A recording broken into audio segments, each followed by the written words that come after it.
This is everything you need to know about Ableton, from recording to plugins to automation. Hi, I'm Axel and I'm a practicing music producer of 5 years, and I'm going to show you everything you need to know about the Ableton software to get you started on your first project. And if you stick around to the end of the video, I'll share with you a secret that will level up your music production. So right off the bat, this is what you'll see when you open Ableton, which is rather different from other DAWs. So if you go to the top right corner and click on the 3 lines over here, you'll get the classic arranger window with all your tracks. Unlike other DAWs, Ableton's mixer is on the right side. So here you have your mute button, solo button, volume control, panning, and record. So over here is where you set your input. So there are 3 types of track that you can create on Ableton, but today we're only going to focus on 2. The audio track is where you record with a microphone, and the MIDI track, which is what you connect your MIDI controller to. So make sure you're using the correct track for whatever purpose you want to use it for.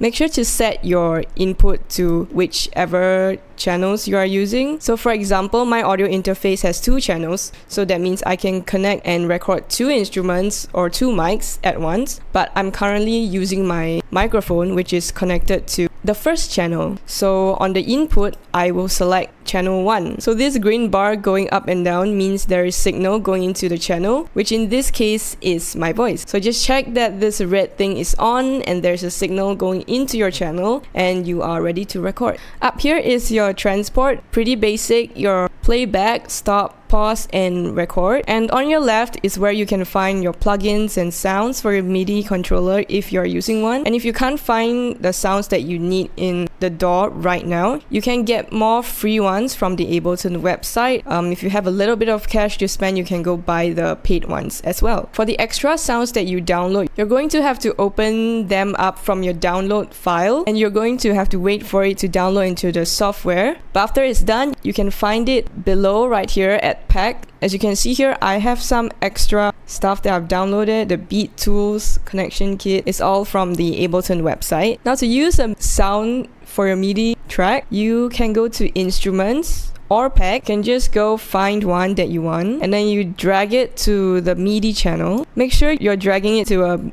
MIDI track because it will not work for an audio track. And if you double click on the MIDI track, you can see here that it opens up this piano roll, which you can then draw in notes, or you can just adjust any notes that you have recorded with your MIDI controller.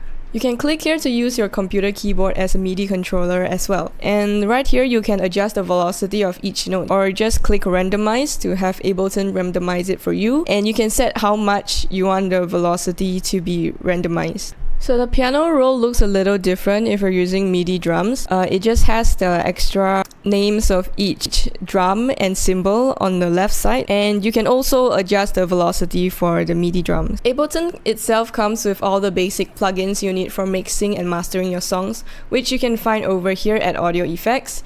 You can drag the plugin you want to use here or here. If you have plugins you want to import, you can find them here at Plugins. It's either at VST or VST3.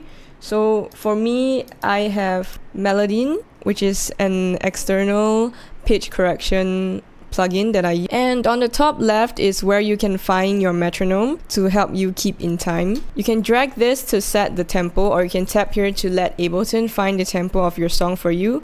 So you can play your song or sing it and tap to the tempo here.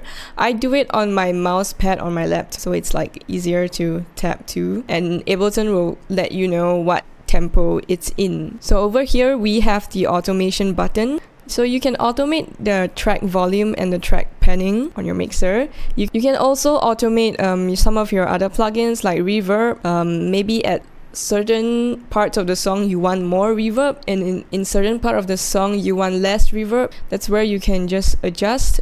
You can drag it up and down to however you like. Now to export your track, just click File, then Export Audio or Video. And you can also export your MIDI clip if you recorded something and you want to use it for another. And if you want to import any file, just drag the file from whichever folder it's into onto the track you want to import to. Just make sure that if you're importing an audio file, you drag it to an audio track, and if you're importing a MIDI file, you drag it to a MIDI track. And Ableton sort of has a limit to how long of an audio track you can import it into. Should be about 3 hours ish, if I'm not wrong. Don't forget to save your file before you close your project. I like to do it every 10 minutes or so, just in case, or you can do it every time you make a change to your project. You never know when the software might quit on you and crash and you lose your work, because it happened to me before and it was really sad.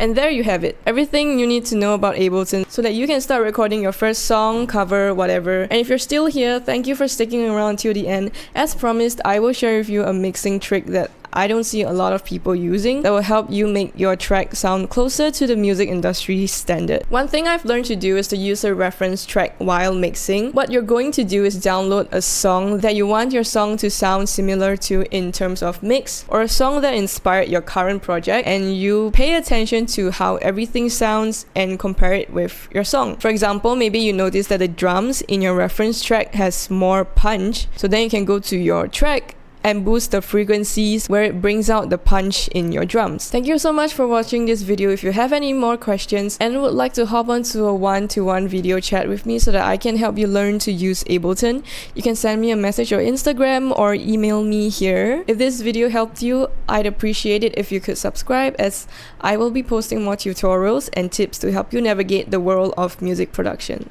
See you!